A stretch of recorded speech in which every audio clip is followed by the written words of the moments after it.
as Sunnah TV Invitation Media. এরপরে আরেকটি বিষয়, সেটা হলো দাওয়াতি কাজ করা। দাওয়াতি কাজ করা এটা একটা গুরুত্বপূর্ণ বিষয়। মানুষ এখন জাহালিয়াতের মধ্যে অধিকাংশ মানুষ আছে, নিজে যা জানেন তা মানুষের কাছে একটু পৌঁছে। এমন একটা মাসালা জানা আছে, সেটা বসছেন এক জায়গায়, চা দোকানে বসছেন, বন্ধু বান্ধব নিয়ে বসছেন, আর বিভিন্ন ধরনের আড্ডা না দিয়ে ভালো কথাগুলো বলে যে রমজান মাস আসতেছে ভাই, এইভাবে করিয়েন, আপনার 4G স্টাইলে, যেখানে 4G স্টাইলে নামাজ হয় ওখানে দৌড়াইয়েন না, এই মাথাতে টান দিয়ে ওই মাথাতে শেষ করে। কিছুদিন মাঝে বুঝলাম না, ওই যেসব মসজিদ গুলোতে এইসব 4G মার্কার নামাজ পড়ে, তারাবির সালাম আপনার তারাবির নামাজ পড়ে, ওখানে যাইয়েন না, যেখানে সুন্নত তরিকা নামাজ হয়, ধীরে সুস্থভাবে নামাজ হয়, আস্তে আস্তে করে নামাজ হয়, হরফ বোঝা যায়, সিফাত গুলো বোঝা যায়, মাখরাজ গুলো বোঝা যায়, প্রত্যেকটা হরফের সিফাত গুলো বোঝা যায়, মাখরাজ বোঝা যায়, অর্থ বোঝা যায়, হরফ গুলো, বাক্য কালেমা গুলো বোঝা যায়, ওখানে নামাজ পড়ি। একটা ভালো কথা বললেন।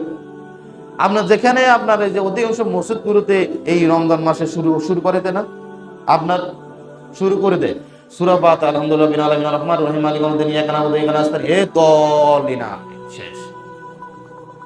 মুসলিম মনে করে কোনরকম যদি আপনার যদি একটু 5 মিনিট দেরি হয়, আমিও জানাম একটা মসজিদে আমি এই মুহূর্তে করছিলাম সালাত তারাবির নামাজ, জানে যারা মাত্র 1 ঘন্টা তো বেশি করছি, আর পহরের দিন বেশি লম্বা হয়ে গেছে, আর একটা ছোট করি জানালো। অথচ দোকানে রাস্তার উপর ওই ব্যক্তিরা, যে ব্যক্তিটা আমরা বলছে 1 ঘন্টা দাঁড়াইয়ে মাল বিক্রি করতেছে। দেখেন, মসজিদে 1 ঘন্টা দাঁড়াইছে, হে বলতেছে যে বেশি লম্বা হয়ে গেছে, আর একটু ছোট করেন, নাহলে মানুষ হাইতেন না, আমনে আমার পরে মুসল্লি হাইতেন না টোয়াই।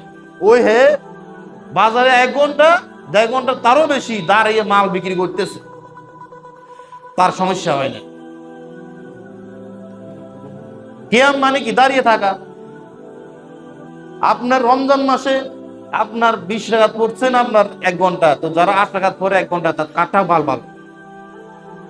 ভালো। আমি হাদিস দিকে যাচ্ছি না, কাঠটা ভালো, যুক্তির দিক দিয়ে আসে, হাদিস তো আছেই যে কাঠটা ভালো। যারা 1 ঘন্টা 8 রাকাত নামাজ পড়ে, আর যারা 1 ঘন্টা 20 রাকাত পড়ে, কোনটা ভালো? আল্লাহ আকসার শব্দটা কোরআনে ব্যবহার করেন, আল্লাহ কয়টি বলছেন?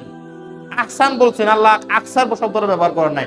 আহসান আল্লাহ সুবহানাহু ওয়া তাআলা প্রশংসা করছেন, আকসারের প্রশংসা করেন না আল্লাহ সুবহানাহু ওয়া তাআলা।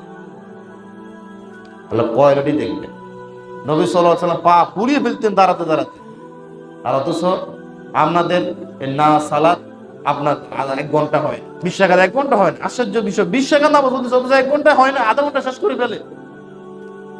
আর যারা তো আপনার খতম তরবি পড়া, তারা তো সাচ্ছে এমন ভাবে আপনার কোরআন গুলো পড়ে, আল্লাহ হেফাজত করবে এদেরকে।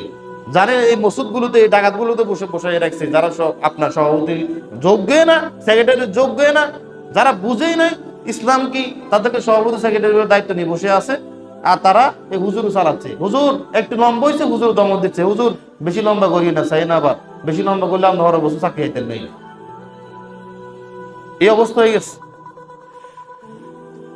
আপনি বলতে পারেন, আপনি যখন দোকানে বসবেন, যেটা জানা সেটা করবেন।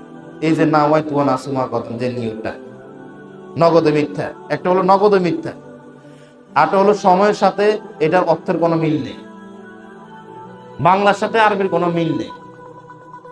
এই যে প্রত্যেক মসজিদে ভোরবেলা, আপনার যখন ভোরবেলা খানা শেষ হয়ে যাবে, সেহরি খানা শেষ, মসজিদে গিয়ে বলবে আপনারা নিয়ত করে নাওয়াই তুয়ান আসুমা ওয়াদা। ইসলামের নামে যারা তৈরি করে, তাতে কোনো সময় তাদের আপনার বেহস হয়ে যায়, হুঁশ থাকে না তাদের।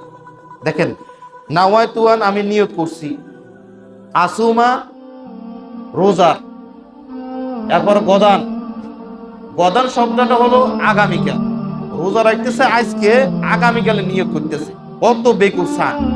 আর মাইকে বলতেছে, এরা জনগণ বিশ্বাস করে নিচ্ছে, নাওয়াই তুয়ান আসুমা গদাম, আমি আগামীকালের নিয়ত করতেছি আল্লাহ। দেখেন আপনার মিল আছে। গদান শব্দের জায়গা দিয়ে আলিয়ম না লেখা উচিত ছিল, আলিয়ম মানে আজ, আলিয়ম না লেখা উচিত ছিল। সেই গদান শব্দটা তো আগামীকালের নিয়ত করতেছে, মিল আছে ভাই। আর নিয়ত হলো এখানে, কোথায় নিয়ত? এখানে। আমরা বলি না যে তোর এত নিয়ত খারাপ, এত নিয়ত খারাপ, কোথায় কি জন্য? এত মুখে বলে না, অন্তরের নিয়ত খারাপ। তা নিয়ত হলো এখানে, নিয়ত করা ফরজ, নিয়ত করতে হবে, নিয়ত হলো এখানে, কিন্তু নিয়ত আপনি একটা সব তাকে বলে দিলেন যে ভাই নামায় তো আসল কথা মুখে বলিয়েন না, অন্তর হলো নিয়ম। আপনি যে এরাদা করবেন প্রথম মন জানার আগে আপনি এরাদা করবেন, ইনশাআল্লাহ তার মন থেকে এরাদা করবেন যে আল্লাহ যদি আমাকে বাঁচায়, আল্লাহ যদি আমাকে হায়াত তৈবা রাখে, 30টি রোজা রাখবে ইনশাআল্লাহ, নিয়ত হয়ে গেছে। প্রতিদিন আলাদা করার দরকার হবে না, নিয়ত হয়ে গেছে। নাওয়াইতু আন আসুমা গাদাম, এরপর নাওয়াইতু আন উসাইলি লিল্লাহি তাআলা আরবা রাকাতান সালাতিন, এগুলো সবগুলো হলো মানুষের বানানো, ভিত্তিহীন, কোনো জাল হাদিসও নাই। জাল হাদিস থাকলে বুঝতে যেত একটা জাল হাদিস বানাইছে, কোনো জাল হাদিসও না, নিয়ে হচ্ছে পড়ার বিষয় কোনো জাল হাদিসও নেই। আল্লাহ আমাদেরকে বুঝুন। এই জন্য রমজান আসার আগে রমজানের মাসলা সম্পর্কে জানাবেন, যতটুকু জানছেন অপরকে জানান, যতটুকু আপনার মাইন্ডে আছে একটি আয়াত যদি জানেন তাহলে পৌঁছে দেন মানুষের কাছে, সত্যটা পৌঁছে দেন। অন্তত আপনার যদি ওই লোকটা যদি আপনার কথা শুনে যদি আমল করে, তাহলে মান দাল্লা ইলা খায়রিন, আপনি একজন কল্যাণের দিকে মানুষকে আহ্বান করার কারণে সে যে নেকি করবে তার সমপরিমাণ নেকি আপনার আমলনামা অটোমেটিক যোগ হয়ে যাবে। সময়টা কাজে লাগে। জানছেন আজকে এখন জানছেন, বাড়িতে গিয়ে এখন বলবো যে নামায় তো আসুন কবর দিতে